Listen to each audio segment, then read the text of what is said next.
Rujukan paling awal tentang anggur Islam ini terdapat dalam tulisan-tulisan abad ke-16. Kopi pertama sekali disebutkan oleh para penulis Eropah pada tahun 1585.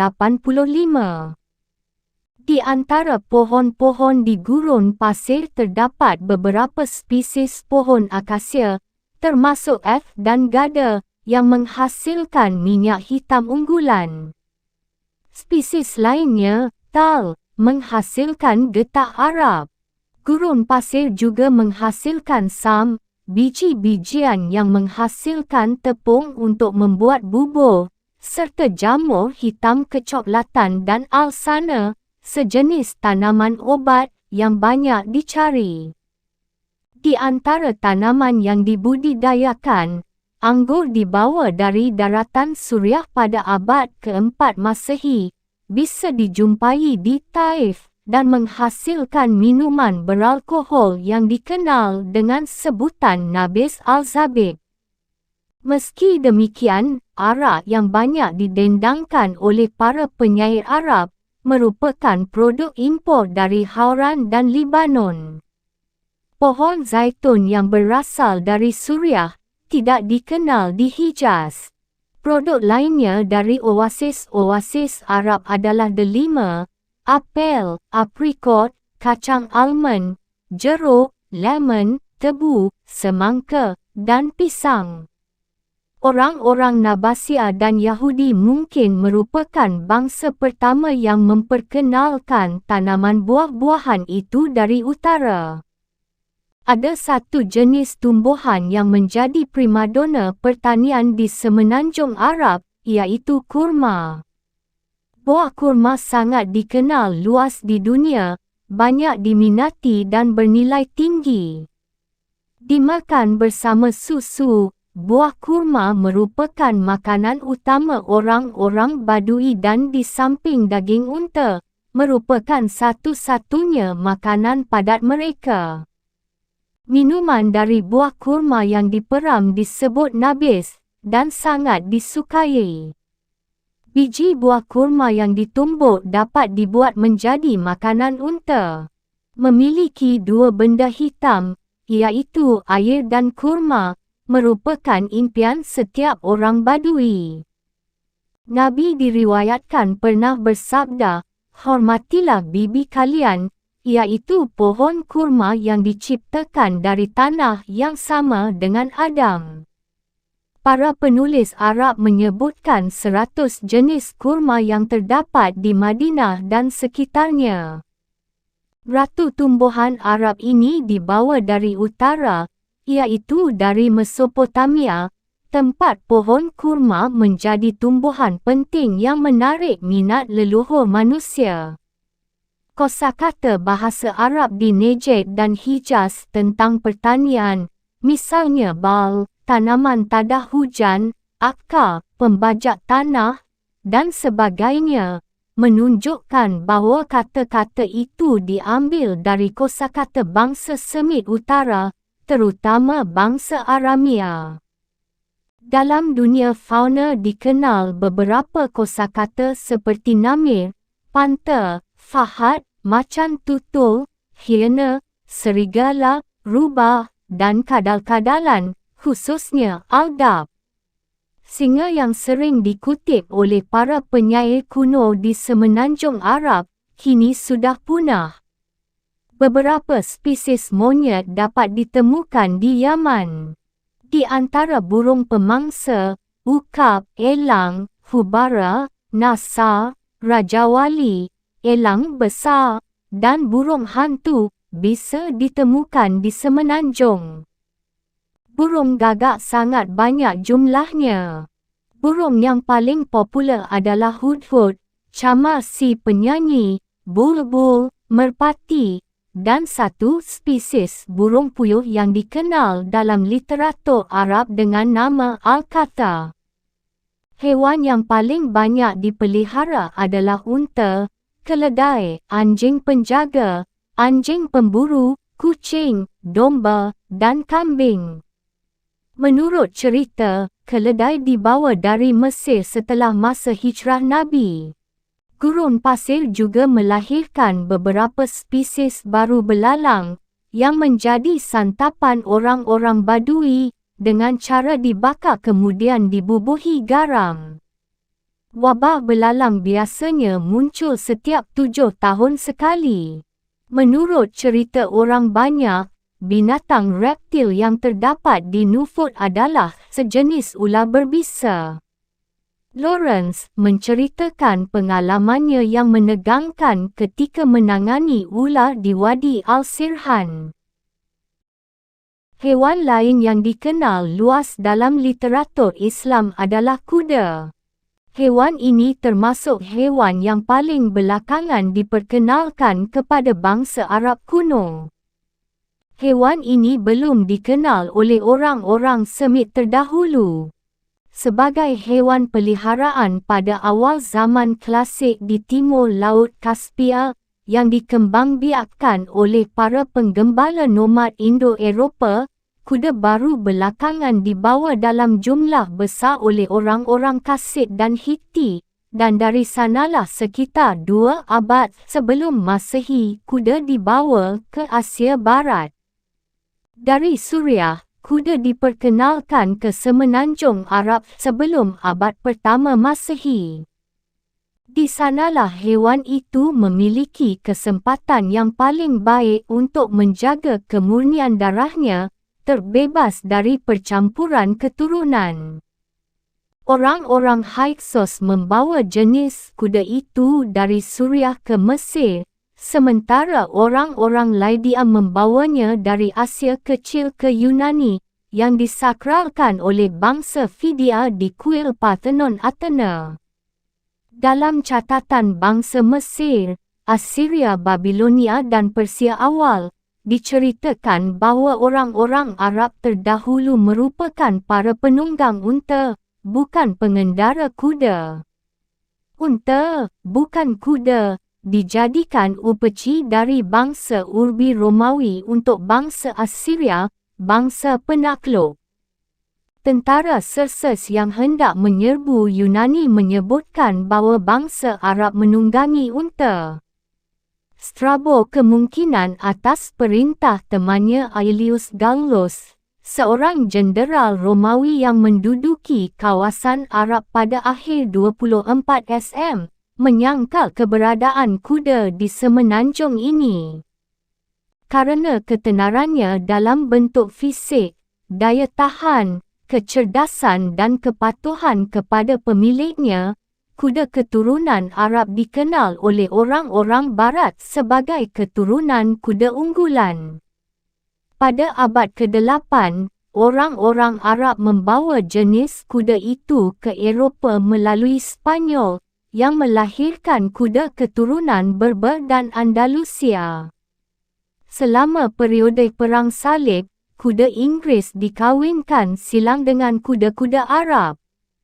Di dataran Arab, kuda merupakan hewan mahal yang pemberian makanan dan perawatannya cukup merepotkan pemiliknya yang kebanyakan tinggal di gurun. Memiliki kuda merupakan simbol kemewahan.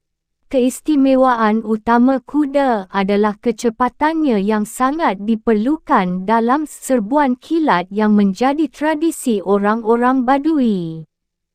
Kuda juga digunakan untuk pertandingan dalam olahraga berburu.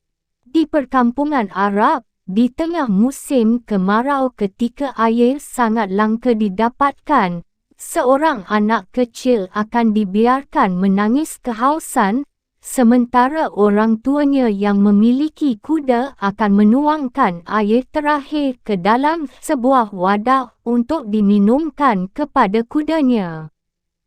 Jika kuda dianggap sebagai hewan taklukan manusia yang paling hebat, maka dari sudut pandang orang-orang nomad, unta merupakan hewan yang paling berguna. Tanpa unta, gurun pasir tampaknya mustahil menjadi hunian manusia. Unta merupakan sumber penghidupan orang-orang nomad, kendaraan dan alat tukar mereka. Mahal, barang tebusan, benda taruhan, simbol kekayaan para pemimpin, semuanya dihitung dengan bilangan unta. Unta merupakan teman setia orang Badui, alter ego dan penolong mereka.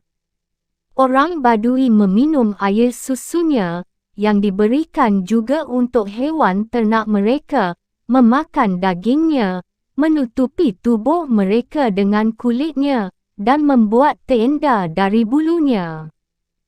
Kotorannya mereka jadikan bahan bakar, dan air seninya mereka jadikan tonik rambut dan obat.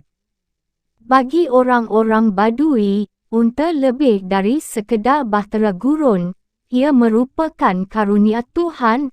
Lihat Quran Surah An-Nahl ayat 5 hingga 8. Mengutip ungkapan Springer, orang Badui adalah parasit unta. Orang Badui pada masa sekarang merasa bangga jika disebut sebagai Ahlul Al-Bair, masyarakat unta. Musil menyebutkan bahawa hampir tidak ada satu pun anggota suku Rualah yang tidak pernah minum air susu unta. Pada waktu darurat, unta tua akan disembelih atau sebatang kayu akan dirogohkan ke dalam mulutnya supaya memuntahkan air. Jika seekor unta telah diberi minum sehari atau 2 hari sebelumnya, maka air yang ia muntahkan bisa diminum. Peran penting unta dalam kehidupan ekonomi di kawasan Semenanjung tercermin dari kenyataan bahawa bahasa Arab memiliki sekitar 1000 sebutan untuk unta berikut jenis keturunan dan tahap perkembangannya, jumlah yang hanya bisa ditandingi oleh kata sinonim untuk pedang. Unta Arab bisa berjalan selama kurang lebih 25 hari pada musim dingin, dan sekitar 5 hari pada musim panas tanpa diberi minum. Unta merupakan faktor yang mempermudah penaklukan orang-orang Islam terdahulu kerana bisa bergerak lebih cepat sehingga mereka lebih unggul dibanding orang-orang taklukannya yang hidup di perkotaan. Diriwayatkan bahawa Khalifah Umar pernah berkata, kemakmuran orang Arab bergantung pada kesihatan unta-untanya. Kawasan Semenanjung masih tetap menjadi pusat pembiakan unta yang terkenal di dunia. Kuda-kuda Najd, keledai Hasa, dan unta berpunuk tunggal dari Oman dikenal di seluruh dunia. Pada masa lalu, pencarian mutiara di Oman dan kawasan Teluk Persia, penambangan garam di beberapa wilayah tertentu, dan peternakan unta merupakan sumber pendapatan utama mereka.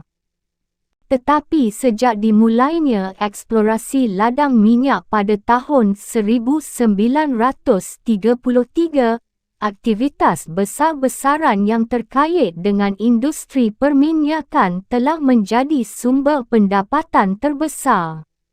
Ladang-ladang minyak di Hasa termasuk di antara ladang minyak terkaya di dunia. Dari barat laut Semenanjung Arab, seperti halnya kuda yang merupakan haiwan asli Amerika, unta mulai diperkenalkan ke Palestina dan Suriah ketika terjadi penyerbuan bangsa Madian pada abad ke-11 SM. Perjanjian Lama, Kitab Hakim-Hakim 6/5. Lihat juga Kitab Kejadian 24/64. Peristiwa itu merupakan rujukan paling awal tentang penggunaan haiwan itu dalam skala yang luas. Unta diperkenalkan ke Mesir melalui penaklukan bangsa Assyria pada abad ke-7 SM, dan ke Afrika Utara bersamaan dengan penaklukan umat Islam pada abad ke-7 Masehi. Kehidupan Badui di Semenanjung Arab. Berdasarkan dua karakteristik daratannya, penduduk Semenanjung Arab terbagi ke dalam dua kelompok utama, orang-orang desa Badui yang nomad, dan masyarakat perkotaan. Tidak selamanya ada garis tegas yang memisahkan antara kelompok nomad dan kelompok urban. Selalu ada tahapan semi-nomaden dan tahapan semi-urban. Masyarakat perkotaan tertentu yang sebelumnya merupakan orang-orang Badui menyangkal asal-usul nomaden mereka, sementara beberapa kelompok Badui lainnya sedang berusaha menuju tahap masyarakat perkotaan. Dengan demikian, darah orang-orang perkotaan terus mendapat penyegaran dari darah orang-orang nomad. Orang-orang Badui bukanlah orang-orang Gypsy yang mengembara tanpa arah demi pengembaraan semata. Mereka mewakili bentuk adaptasi kehidupan terbaik manusia terhadap kondisi gurun. Di mana ada dataran hijau, ke sanalah mereka menggiring ternaknya. Di dataran Nufud, nomadisme lebih merupakan bentuk kehidupan ilmiah seperti halnya gaya hidup industrialisasi di Detroit atau Manchester. Aksi dan reaksi antara penduduk kota dengan masyarakat gurun dimotivasi oleh desakan kuat untuk memenuhi kebutuhan pribadi dan perlindungan diri. Orang-orang nomad bersikeras mendapatkan sumber-sumber tertentu yang tidak mereka miliki dari tetangganya yang lebih nyaman tempat tinggalnya, dan hal itu dilakukan baik melalui jalan kekerasan, penyerbuan kilat, atau jalan damai pertukaran. Orang-orang Badui nomaden dikenal sebagai para perompak darat atau makela, atau keduanya sekaligus. Gurun pasir, yang merupakan daerah operasi mereka sebagai perompak, memiliki kesamaan karakteristik dengan laut. Orang nomad saat ini masih sama dengan orang nomad masa lalu dan yang akan datang. Pola budaya mereka selalu sama. Keragaman, kemajuan, evolusi bukanlah hukum alam yang siap mereka ikuti. Mereka enggan mengikuti pengaruh dan cara hidup asing. Memilih untuk bertahan tinggal di tenda bulu domba atau bulu unta dikenal sebagai rumah-rumah bulu seperti yang dilakukan oleh para leluhur mereka, dan menggembalakan domba atau kambing mereka dengan cara yang sama di padang rumput yang sama.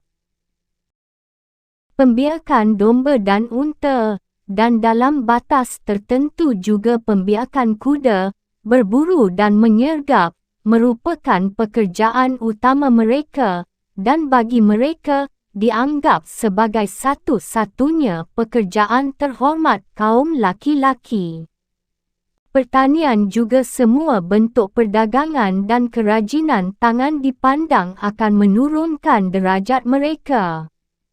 Jika dan ketika tidak lagi terikat pada lingkungan sekitarnya, mereka tidak lagi disebut sebagai orang nomad. Di wilayah bulan sabit subuh, berbagai kerajaan muncul dan tenggelam silih berganti, tetapi di gurun pasir yang tandus orang-orang Badui masih tetap sama. Lebih dari segala makhluk hidup di gurun, orang-orang Badui, unta dan pohon kurma merupakan tiga unsur yang paling penting. Ditambah gurun pasir, keempatnya merupakan pemain penting dalam panggung kehidupan gurun. Bagi para penghuninya, gurun pasir lebih dari sekedar tempat tinggal, ia merupakan penjaga tradisi sakral mereka, pemelihara kemurnian bahasa dan darah mereka, dan benteng pertahanan yang pertama dan paling utama dari serangan musuh luar. Sumber air yang langka, panas yang terik menyengat, jejak yang mudah terhapus, kurangnya persediaan makanan yang merupakan musuh pada kondisi normal, ternyata menjadi sekutu utama mereka dalam menghadapi situasi penuh bahaya.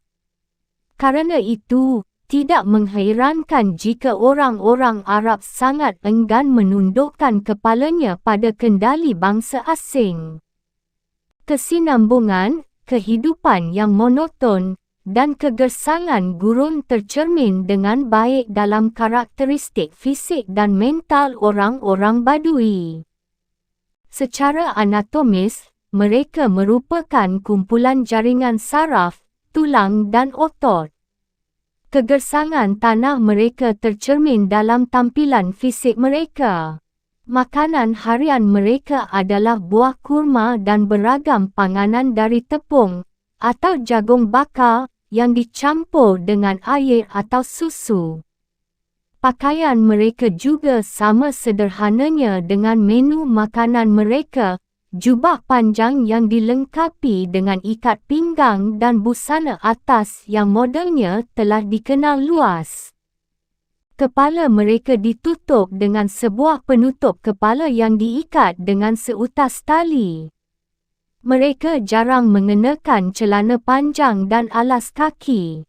Keteguhan pendirian dan kesabaran tampaknya telah menjadi nilai luhur yang mereka pegang, sehingga mereka mampu bertahan di tempat yang membuat orang lain tidak mungkin sanggup bertahan. Kepasifan merupakan tampilan muka untuk mengejar nilai serupa. Bagi mereka, bersikap pasif dalam menanggung beban hidup lebih penting daripada berupaya mengubah kondisi yang ada, tidak peduli seberat apapun beban kehidupan yang mereka tanggung. Individualisme, karakteristik lain orang Badui, sangat berakar kuat sehingga mereka tidak pernah bisa mengangkat dirinya sejajar dengan masyarakat sosial menurut standard internasional. Karena itu pulalah mereka enggan mengikuti gagasan untuk mengutamakan kepentingan umum di atas kepentingan sukunya sendiri.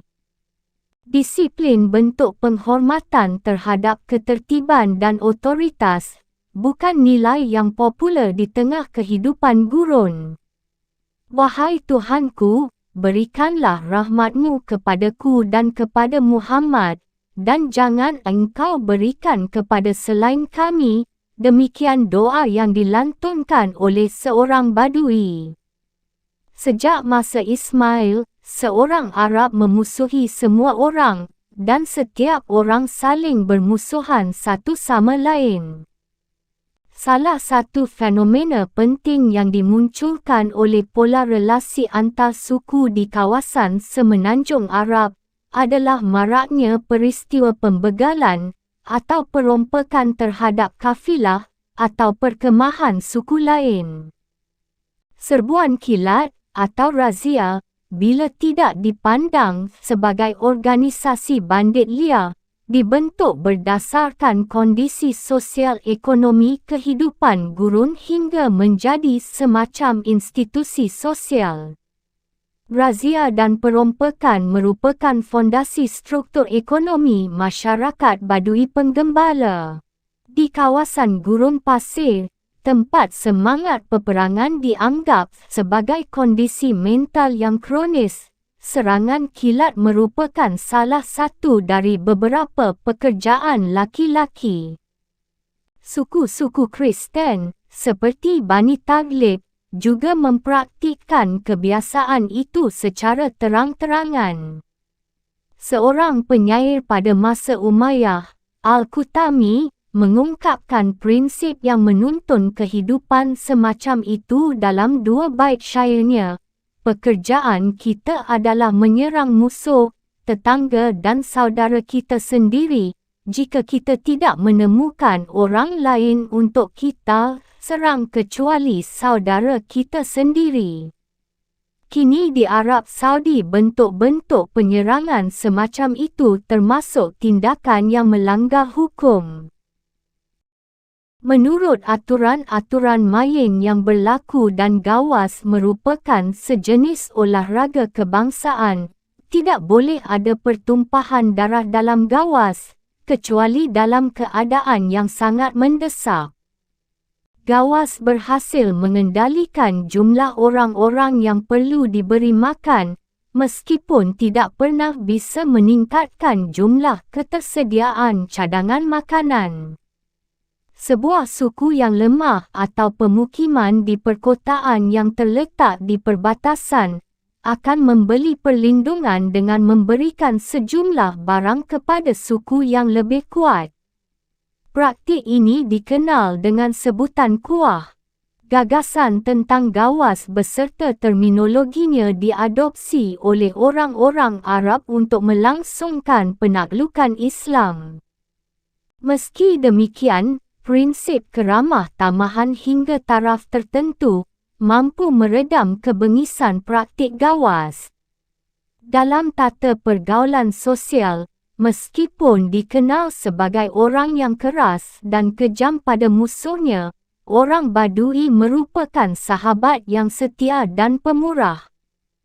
Para penyair pra-Islam, para jurnalis pada masanya tidak pernah bosan mendendangkan pujian terhadap sifat ramah tamah yang dibarengi dengan ketabahan dan kewibawaan laki-laki, dipandang sebagai salah satu nilai kesukuan yang tertinggi.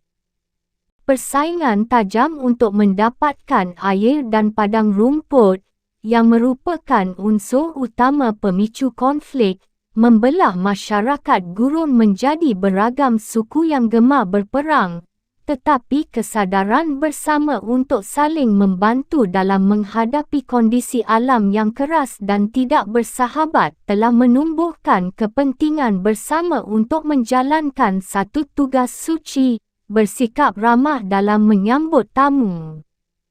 Tidak bersikap ramah kepada tamu di sebuah negeri yang tidak mengenal hotel dan penginapan, atau mengganggunya setelah menerima mereka sebagai tamu, merupakan bentuk pelanggaran, bukan saja terhadap norma dan kehormatan sosial, tetapi juga penghinaan kepada Tuhan itu sendiri, Sang Pelindung sejati. Kondisi alam dan pola hubungan antara masyarakat yang terjalin di kawasan ini sangat mempengaruhi pemikiran dan gagasan mereka tentang Tuhan, agama, dan spiritualitas. Dasar-dasar agama-agama semit berkembang di oasis-oasis, bukan di daratan berpasir, dan berpusat di wilayah yang berbatu dan bermata air. Dalam Islam diwakili dengan simbol Hajar Aswad dan sumur Zamzam, serta dengan Betel dalam Perjanjian Lama. Bagi orang-orang Badui, agama hanya sedikit terlintas dalam hati mereka. Menurut penilaian Al-Quran Surah At-Taubah ayat 98, orang-orang Badui itu lebih condong pada kekafiran dan kemunafikan. Bahkan hingga saat ini, mereka hanya melantunkan pujian-pujian dan penghormatan formalitas kepada Nabi, tidak disertai keyakinan dalam hati. Konsep agama dan keyakinan semacam itu tumbuh dalam satu tatanan organisasi kekerabatan yang menjadi fondasi masyarakat Badui. Setiap tenda mewakili sebuah keluarga. Wilayah yang ditempati tenda-tenda membentuk sebuah hai, dan semua anggota hai membentuk sebuah klan. Sejumlah klan yang sedara secara bersama-sama membentuk suku kabilah. Semua anggota klan yang sama menganggap diri mereka sebagai keluarga sedara, tunduk pada otoritas seorang kepala klan. Biasanya dipegang oleh seorang anggota tertua dan menggunakan panji peperangan yang sama. Banu, anak dari, merupakan gelar yang digunakan untuk mengawali nama rumpun mereka. Nama-nama feminin yang disandang oleh beberapa klan tertentu menunjukkan adanya jejak sistem patriarkal di masa lalu. Hubungan darah, baik nyata atau dibuat-buat, merupakan unsur perekat dalam sistem kesukuan. Tenda dan perabotan rumah tangga yang sederhana merupakan hak milik pribadi, tetapi air, padang rumput, dan ladang merupakan milik bersama. Jika seorang anggota klan membunuh anggota klannya sendiri, tidak akan ada yang melindunginya. Jika melarikan diri, ia akan menjadi buronan. Jika korbannya berasal dari luar klan itu, maka akan memunculkan tuntutan balas, dan klan itu harus membayarnya dengan nyawa anggotanya. Darah menurut hukum primitif gurun harus dibayar darah. Tidak ada hukum yang harus diterapkan selain pembalasan yang setimpal. Keluarga yang terdekat dipandang sebagai pihak yang paling bertanggungjawab. Pembalasan darah ini bisa berlangsung selama 40 tahun, seperti yang terjadi dalam peristiwa perang Basus antara suku Baka dengan suku Taglib. Dalam semua kisah di Ayyam al-Arab, kisah tentang perang antar suku-suku pra-Islam, para penutur cerita menekankan motif pembalasan darah, meskipun alasan ekonomi juga kadang-kadang memicu terjadinya peperangan antar suku.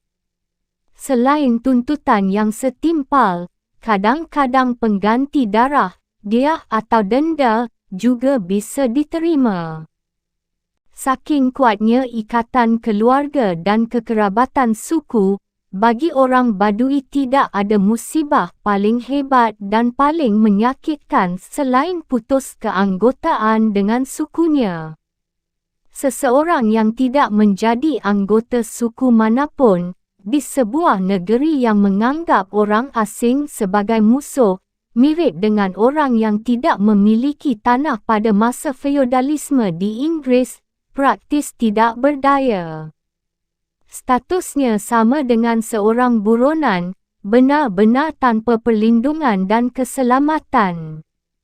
Meski pada dasarnya ditetapkan oleh sebab kelahiran, hubungan persaudaraan klan bisa juga didapatkan oleh seseorang dengan cara ikut makan bersama atau meminum beberapa tetes darah dari klan tertentu. Herodotus menceritakan adanya ritual penobatan kuno ini. Jika seorang budak dibebaskan, ia sering berusaha menjaga hubungan dengan keluarga mantan majikannya, sehingga ia menjadi karibnya.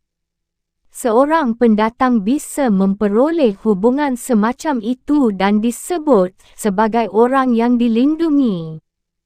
Dengan cara yang sama, seluruh klan yang lebih lemah bisa mengharapkan perlindungan dari, dan dengan demikian akhirnya terserap ke dalam sebuah klan atau suku yang lebih kuat.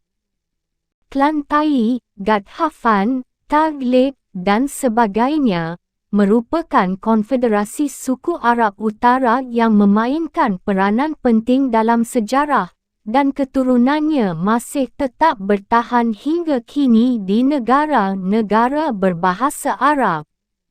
Adat kebiasaan serupa dalam agama memungkinkan seorang pendatang asing bisa ikut dalam suatu peribadatan atau penyembahan pada yang sakral sehingga ia layak mendapatkan perlindungan dan akhirnya menjadi karib Tuhan.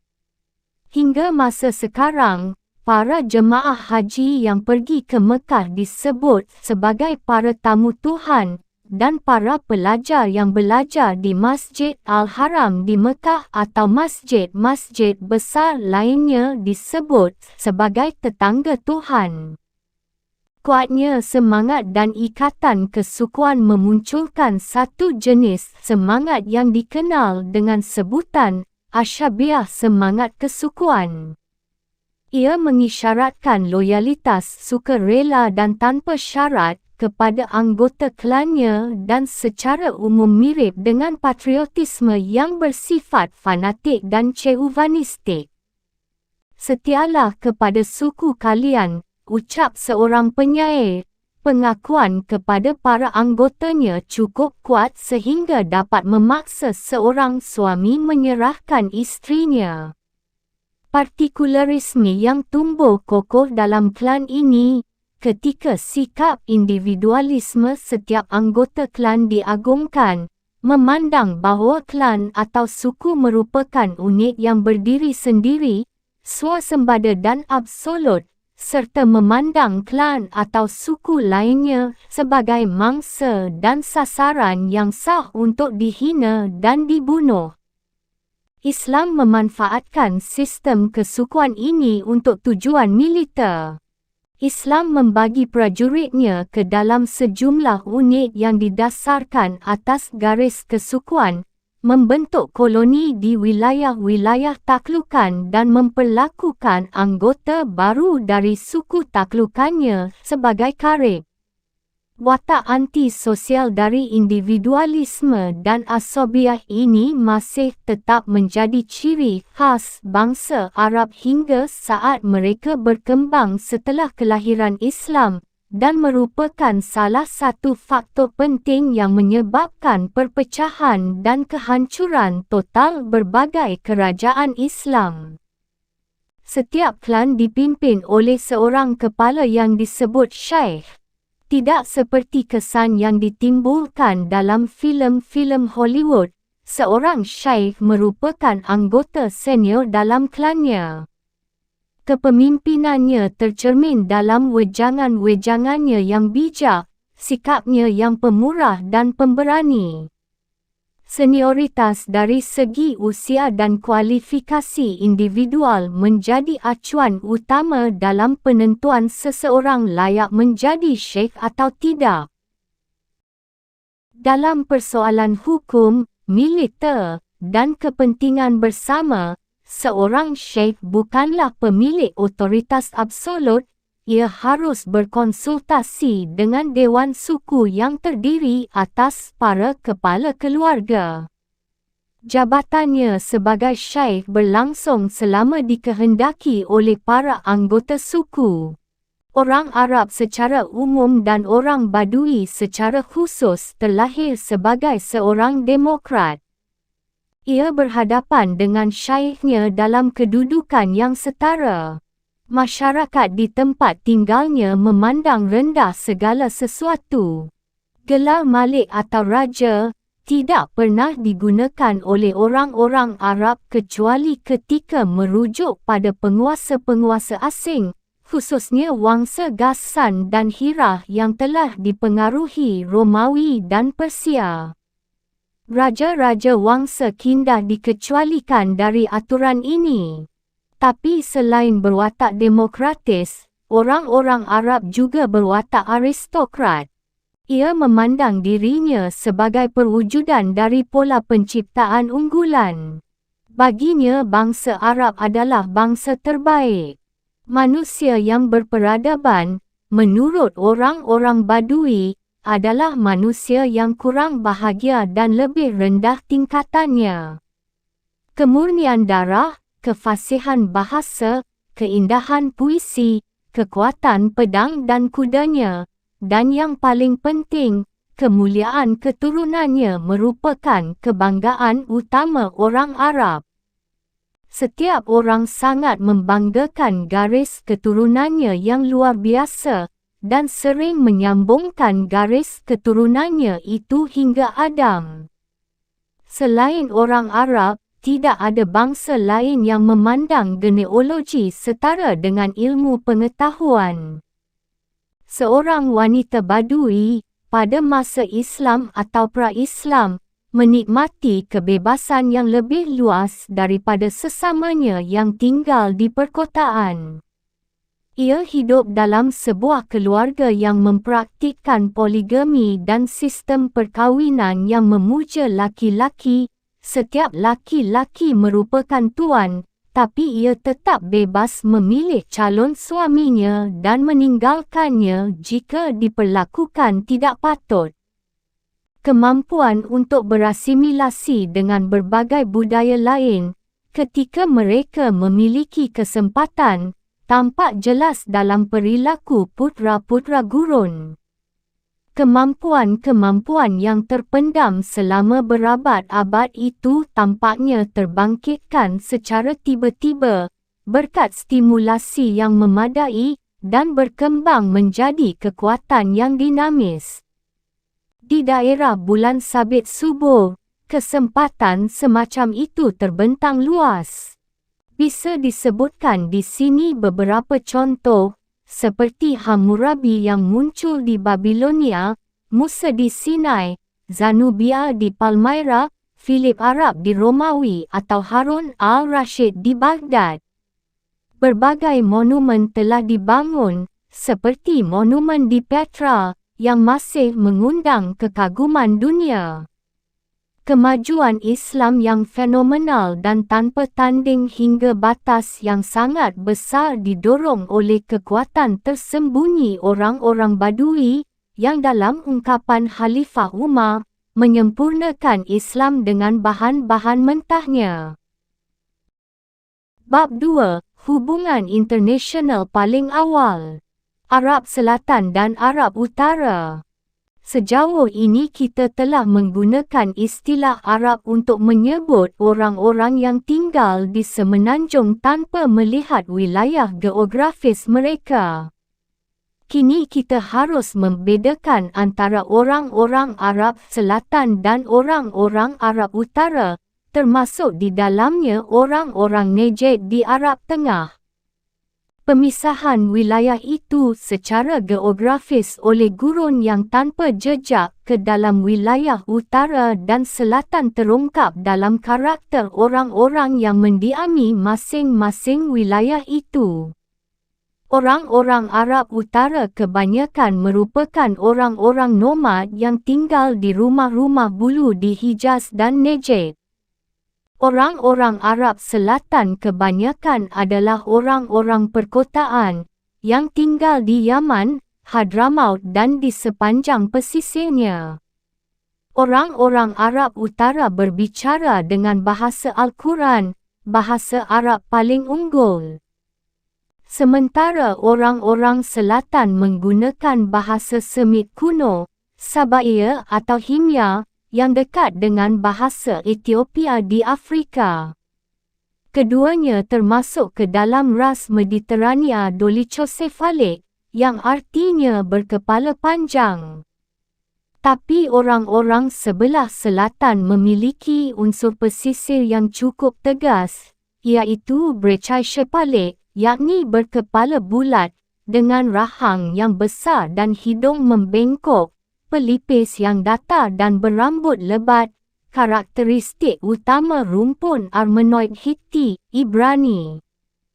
Masuknya karakteristik tersebut ke dalam karakteristik orang-orang Arab Selatan dimungkinkan datang melalui laut dari arah timur laut. Orang-orang Arab Selatan adalah orang yang pertama mencapai kemajuan dan mengembangkan peradaban mereka sendiri. Orang-orang Arab Utara tidak pernah mengemuka dalam percaturan internasional hingga datangnya Islam. Ingatan dan kesadaran tentang perbezaan kebangsaan di kalangan orang Arab tercermin dalam genealogi tradisionalnya. Mereka pertama-tama membagi diri mereka ke dalam dua kelompok. Kelompok yang sudah punah, termasuk suku Samud dan Ad yang disebutkan dalam Al-Quran, Tasam dan Jadis, dan kelompok yang masih ada. Kaum Samud merupakan kaum yang banyak diungkap dalam sejarah kuno oleh Sargon II dan disebutkan oleh para penulis klasik sebagai Tamudae. Orang-orang Ad tampaknya tinggal di Hadramaut kuno. Kemudian para ahli genealogi membagi kembali orang-orang Arab yang masih ada itu ke dalam dua keturunan etnis, bangsa Arab asli, Aribah, dan bangsa Arab yang telah terarabkan, Musta'aribah. Aribah, menurut mereka, adalah orang-orang Yaman keturunan Qathan, dalam perjanjian lama dikenal sebagai Jotkan, dan merupakan keturunan penduduk asli.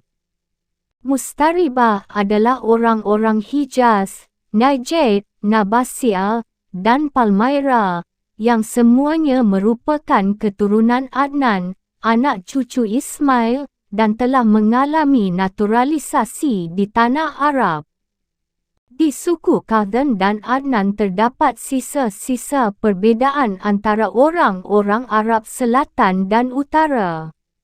Orang-orang Madinah yang bersegera mendukung Nabi pada saat hijrah adalah keturunan Yaman, tapi keluarga Nabi sendiri, iaitu suku Quraisy, berasal dari suku Nizar keturunan orang-orang Arab Utara.